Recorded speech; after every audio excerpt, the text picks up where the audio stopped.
students, today we are going to learn more about budget set and budget line. Okay, this is the topic of consumers budget. Last video में मैंने कुछ आपको explain कर दिया था budget के बारे में, एक इंट्रो टाइप का हो गया था कि बजट लाइन क्या होती है या फिर बजट सेट हम क्यों बनाते हैं। जैसा कि हम जानते हैं बजट क्या है कि एक लमसम कह लो तो अप्रॉक्स हम अपना अंदाज़ा लगाते हैं कि मेरी इतनी इनकम है तो उस इनकम के हिसाब से मेरे इतने खर्चे होंगे। राइट, बात समझ में आई? तो वैसे ही एक रैशनल कंज्यूमर अगर कोई भी रहेगा तो वो सबसे पहले कोई गुड्स परचेज़ करने के लिए या फिर ऐसे दो गुड्स के बीच में अगर वो नहीं समझ पाएगा कि कौन सा उसके लिए बेस्ट होगा, कौन सा ज़्यादा खरीदना चाहिए, तो उस चीज़ के लिए वो क्या करेगा, कॉम्बिनेशन बनाएगा। कॉम्बिनेशन जो बनाने वाला था वो तो हमने इंडिफरेंस कर्व में देख लिया, ठीक है। अब हमको बजट लाइन पे देखना है कि कॉम्बिनेशन बनाने को तो बना लिया, अब वो अपने इनकम के अकॉर्डिंग कौन सा प्रेफरेंस देगा दोनों गुड्स में से, ठीक है, कि कितना खर्चा उसको कौन से वाले गुड्स पे करना चाहिए, ताकि क्योंकि यहाँ पे क्या है, इनकम हमारी लिमिटेड है ना, सैलरी किसी की रोज़ घटती बढ़ती नहीं है, ठीक है। ये कभी कभी जो एनुअल इंक्रीमेंट लगता है या फिर किसी वजह से डिक्रीज़ हो जाता है तो वो बात अलग होती है, उस सिचुएशन की बात, लेकिन ये रोज़ चेंज होने वाली बात नहीं है। हम सैलरी की बात करें, इनकम की बात करें, डेली वेजेस की नहीं बात कर रहे हैं, वो भी तुरंत चेंज नहीं होता अगर आप देखोगे तो एक इनकम जो है वो हमारा फिक्स्ड है यहाँ पे, कि अब उस फिक्स्ड इनकम में से ही हमको अपने खर्चे करने हैं। दोनों में से कौन सा गुड्स हम उठाएं और या फिर दोनों का कैसा कॉम्बिनेशन बनाएं कि जितना मेरा खर्चा है, जितना मेरा इनकम है, उसी में मेरा खर्चा भी हो जाए, ठीक है। अलग से कुछ या तो उधार भी ना लगे और हम सेटिस्फाई भी हो जाए। तो चलो इसी के बारे में जो हम ड्रॉ करते हैं लाइन, एक जो लिमिटेशंस बताते हैं अपनी डायग्रामेटिकली जो प्रेजेंट करते हैं, वही बजट सेट या बजट लाइन कहलाएगा। सेट क्या कहलाएगा, जब हम ऐसे एक डेटा लिखते हैं दोनों के बारे में, ठीक है, तो वो होगा बजट सेट आपका। Let us assume that a consumer has a budget of ₹60। मान लो कि 60 उसको स्पेंड करना है, जिसमें से दो गुड्स हैं उसके पास, गुड्स 1 और goods 2। Also assume that the price of goods 1 is ₹2। पहले गुड्स का जो प्राइस है वो कितने रुपए है, ₹2 है मान लो, ठीक है, और गुड्स 2 की प्राइस ₹1। अब देखो ₹1 का है और उसे टोटल कितना खर्च करना है, ₹60 खर्च करना है।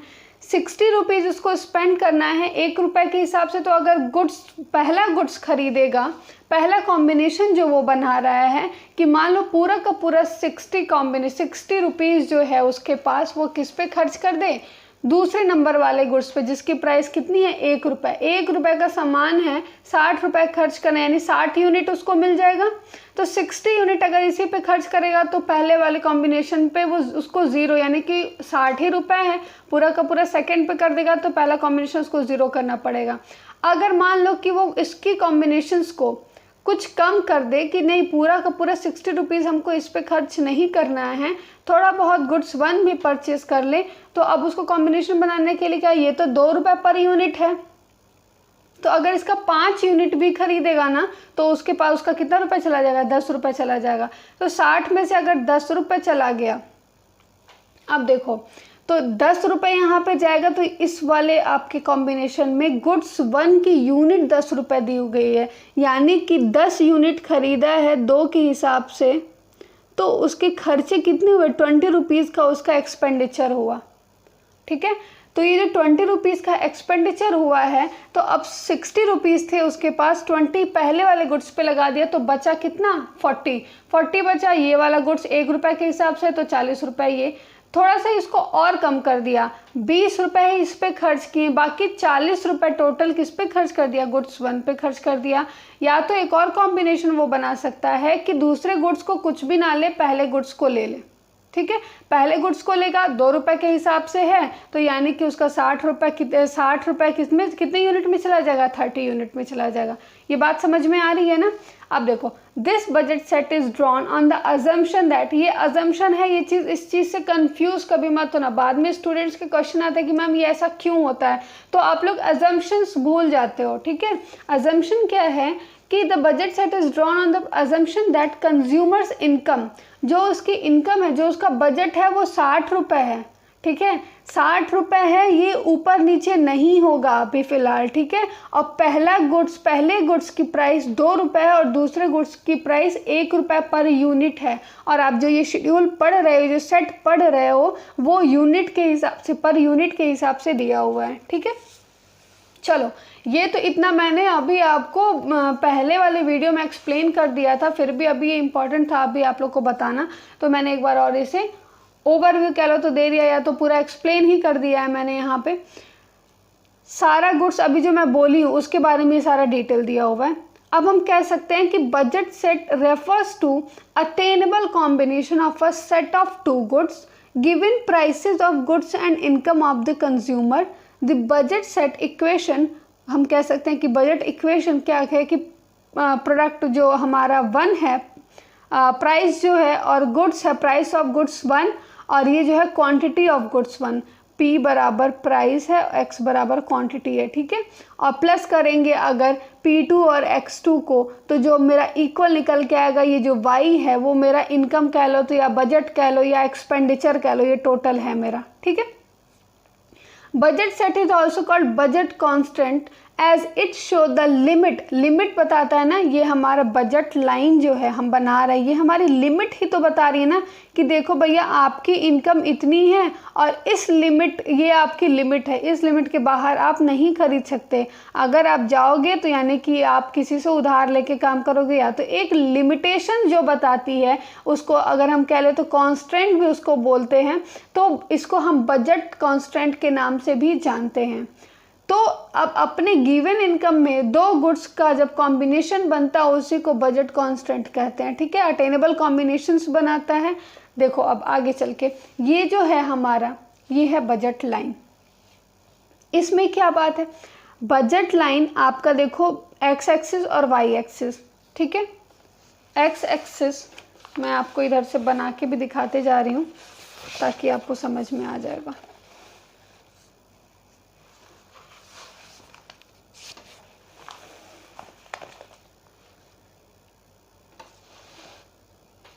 ठीक है,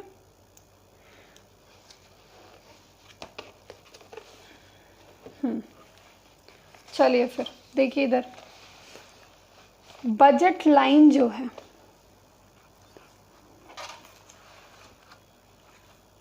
हम इसको बना सकते हैं ऐसे, ये रहा वाई एक्सिस, ये एक्स एक्सिस, ये हमारा पॉइंट ऑफ ओरिजिन, ठीक है। ये गुड्स सेकंड के बारे में हम बात करेंगे, यहाँ पे फर्स्ट वाले गुड्स की बात करेंगे, ठीक है। फर्स्ट वाले गुड्स का जो कॉम्बिनेशन बना है 10, 20, 30, सेकंड वाले का 10, 20, 30, 40, 50 और 60, ठीक है। अगर पहला कॉम्बिनेशन जो हमारे बजट टेबल में था, आप जो जब भी ये चीज़ बनाना तो टेबल को ये सामने बस देखते जाना और इसमें आपको समझ में आ जाएगा, इस वाले टेबल को, जो ये वाला टेबल है इसको देखते जाना, समझ में आ जाएगा। पहले कॉम्बिनेशन में मेरा 0 था, गुड्स 1 कर दिया था और 60 पे लेके गए थे कि दूसरे वाले गुड्स को ही खरीद लेते हैं। फिर दूसरा कॉम्बिनेशन बना कि नहीं, इसको थोड़ा सा और कम कर देते हैं और दूसरे वाले गुड्स का 10 परचेस कर लेते हैं। पहले वाले गुड्स का 10, दूसरे वाले गुड्स का 40।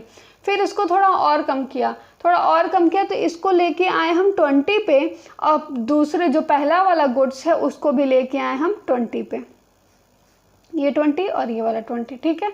नेक्स्ट कॉम्बिनेशन कि गुड्स 2 को हम 0 कर दें और इस वाले को 30 कर दें, कर दिया। अब देखो तो ये जो स्ट्रेट लाइन बन रही है इसी को हम बोलेंगे बजट लाइन, ठीक है, और इसी को हम कहते हैं प्राइस लाइन, ठीक। बात समझ में आ गई। यहाँ पे जो भी है, अब आप जो अभी फॉर्मूला देखे थे कि P1 पहला गुड्स, ठीक है, और उसकी क्वांटिटी, या फिर दूसरे गुड्स और उसकी क्वांटिटी, ये इक्वल होता है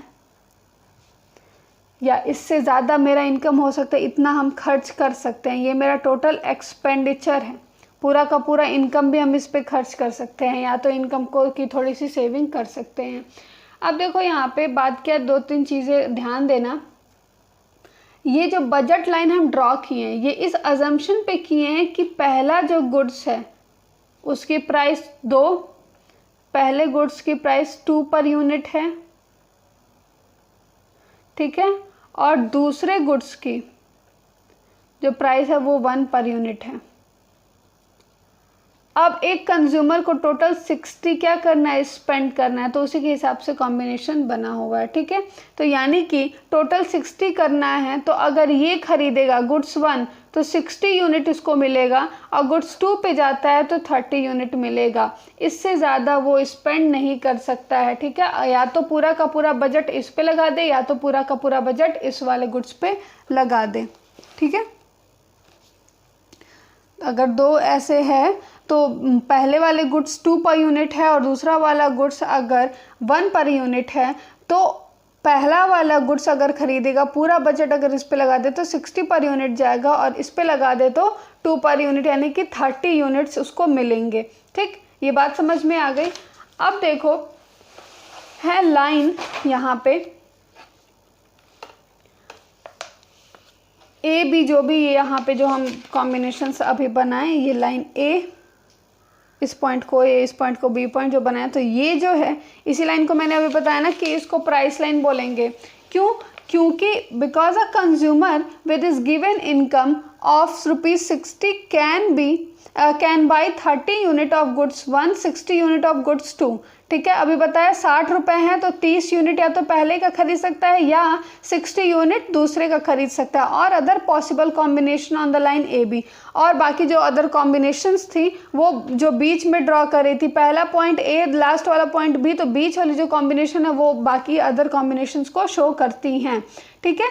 अब क्या है, which a consumer can buy with his income buy with his given income and given the price of goods 1 and B, ठीक है। तो बजट लाइन एक ओवरऑल कह सकते हो आप, उसका डेफिनेशन यहाँ पे लिखा हुआ है। Budget line is a line showing different possible combination, एक लाइन होती है जो अलग अलग कॉम्बिनेशंस बताती है 2 गुड्स का जो कंज्यूमर खरीद सकता है अपने बजट के अंदर, और दोनों को मतलब क्या है, दोनों के कॉम्बिनेशंस को बिठा के कहीं पे भी anywhere on the budget line a consumer is spending his entire income either on goods 1 या गुड्स 2 और बोथ गुड्स। देखो यहाँ पे मान के चलेंगे कि जो हमारा इनकम है वो पूरा का पूरा, ये पूरा का पूरा अगर 60 रुपये वो कमा रहा है, तो इसके किसी भी पॉइंट पे, चाहे इस पॉइंट को ले लो या इस पॉइंट को ले लो या बीच के किसी भी पॉइंट पे अगर वो कॉम्बिनेशंस को बिठाता है, तो ये मान के चलेंगे क्या कि उसका टोटल इनकम यहाँ पे क्या हो जा रहा है, खर्च हो जा रहा है, सेविंग नहीं है, ठीक है।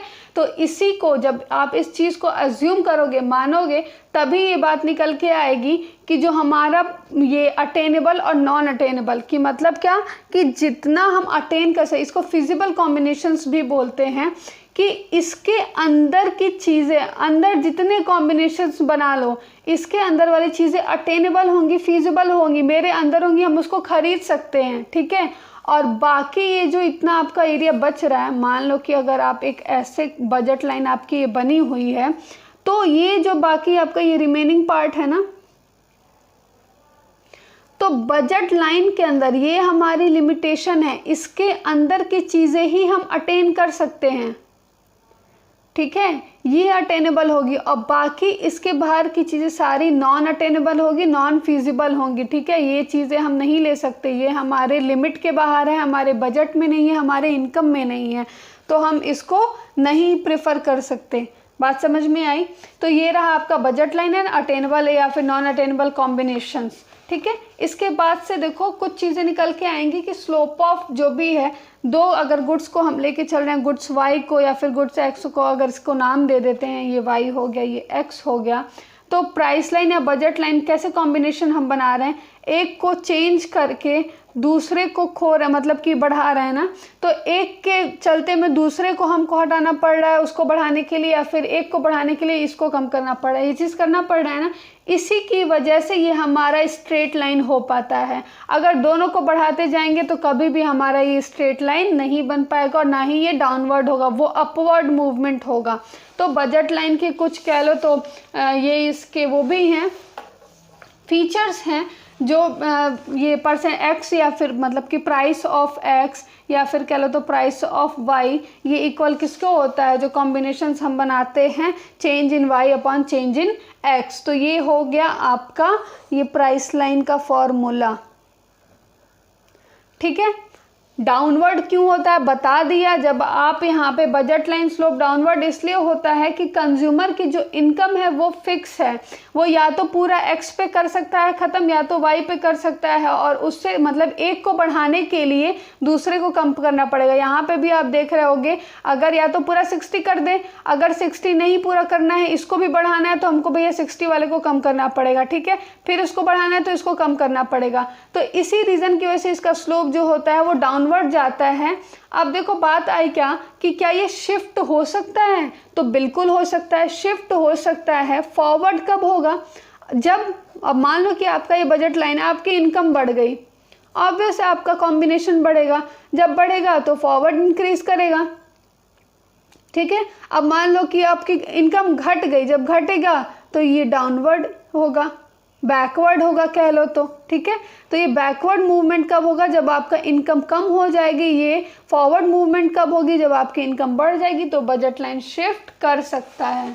ठीक है, यहाँ पे आप लोग को दिया हुआ है बजट लाइन कैसे शिफ्ट हो सकता है। अब उसी में हम रोटेशन भी पढ़ेंगे। रोटेशन में क्या, कॉम्बिनेशंस को कम कर देते हैं हम पहले वाले के कंपैरिजन में और उसको सेक्रीफाइस करते जाते हैं, तो ये आपका रोटेशन भी यहाँ पे कवर हो जाएगा। ठीक है, तो आपका होमवर्क क्या है कि आप पूरा बजट लाइन अच्छे से पढ़ना, उसके सारे कर्व के साथ उसके एक एक पॉइंट को, अटेनेबल नॉन अटेनेबल जो है, यहाँ पे बजट सेट क्या होता है, बजट लाइन क्या होता है, ये स्लोप डाउनवर्ड क्यों होता है, ये कैसे बजट लाइन क्या शिफ्ट कर सकता है, और क्या मूवमेंट होती है, रोटेशन होती है उसके में होती है, तो कौन से पॉइंट से कौन सा सिचुएशन बनता है, ये आपको पढ़ना है। ओके, इतना पढ़ लेना। उसके बाद से नेक्स्ट टॉपिक जो आपका होगा वो होगा कंज्यूमर्स इक्विलिब्रियम। ठीक है, थैंक यू स्टूडेंट्स।